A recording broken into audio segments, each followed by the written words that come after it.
kabar? Jumpa lagi dengan aku Kirana di channel Mimin Story.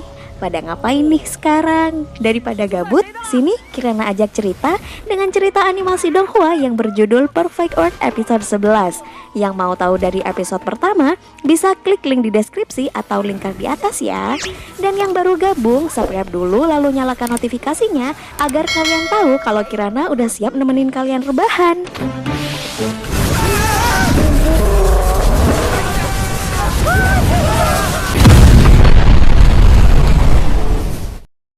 Perfect World episode 11. Awal episode ini kita diperlihatkan Shihao yang baru datang mendapat kabar bahwa Dewa Willow sudah terbangun. Lalu Shihao segera ke tempat Dewa Willow. Sesampainya di sana, sudah ada kakek patriark dan beberapa warga desa.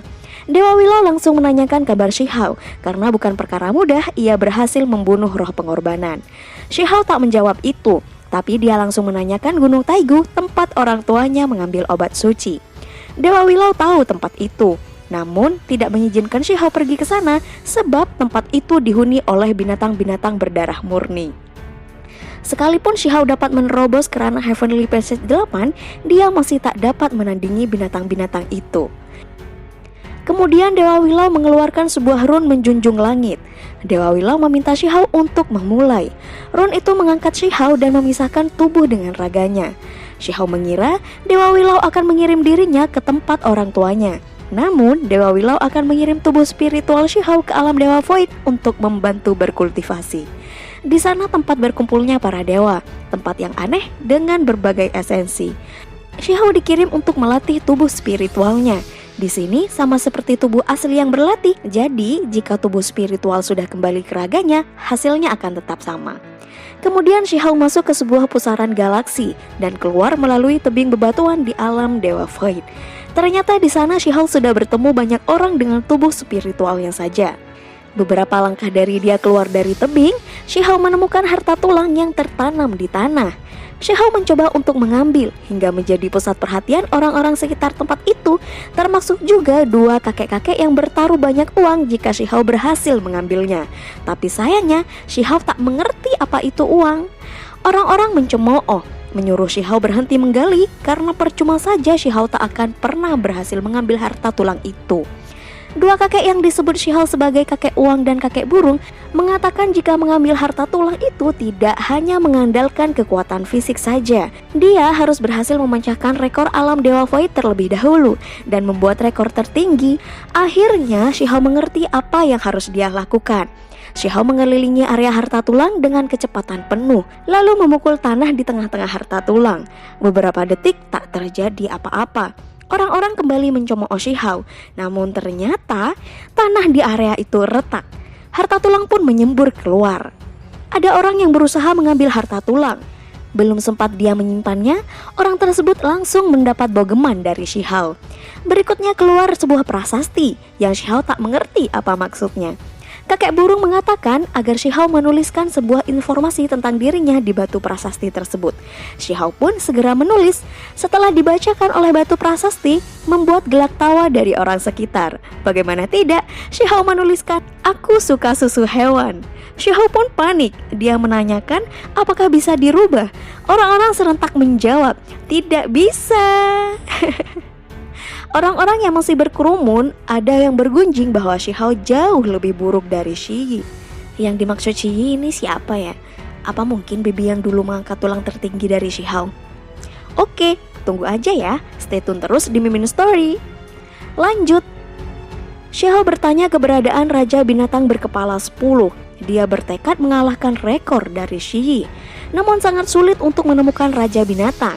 Kakek burung mengatakan ada rekor Shiyi yang dapat Shihao lakukan, yaitu melompat ke gunung berapi kembar. Mereka pun akhirnya berjalan mendekati gunung berapi kembar. Selama perjalanan, Shihao tak henti-hentinya mendapat pujian dari kakek burung dan kakek uang.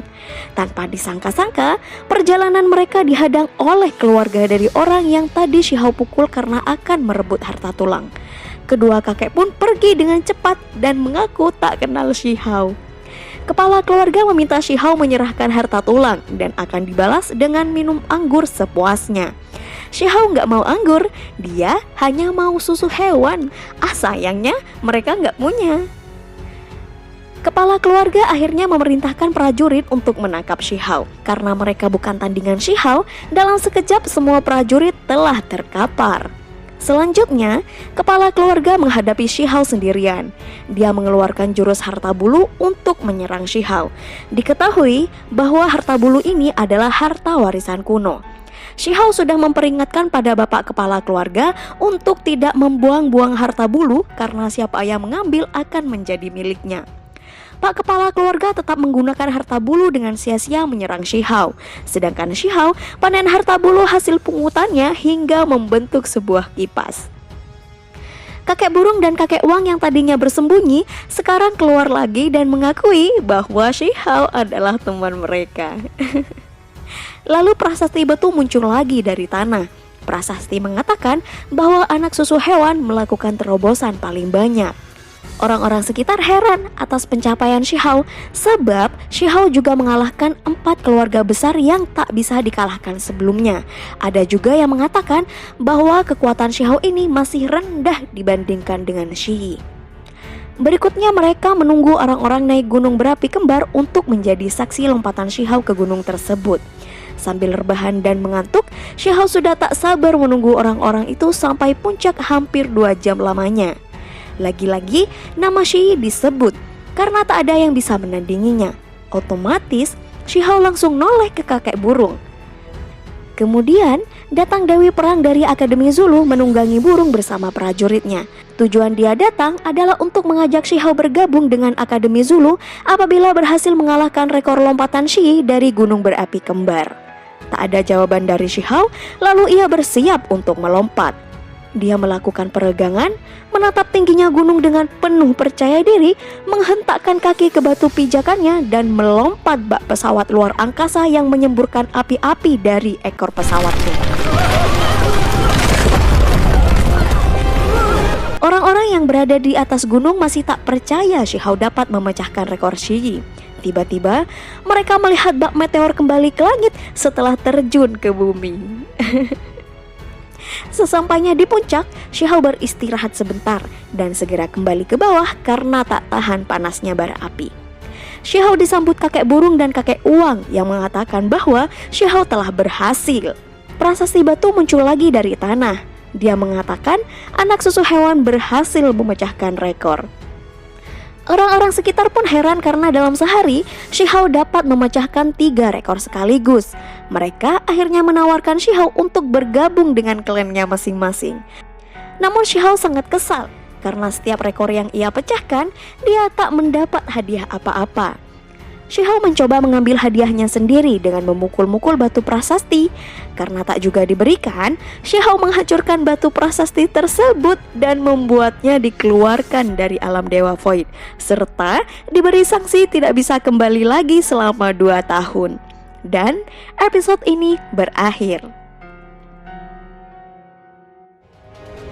Nikmati episode berikutnya bersama aku Kirana. Jangan lupa subscribe, nyalakan notifikasinya, dan share ke teman-teman kalian agar bahannya makin enjoy. Bye.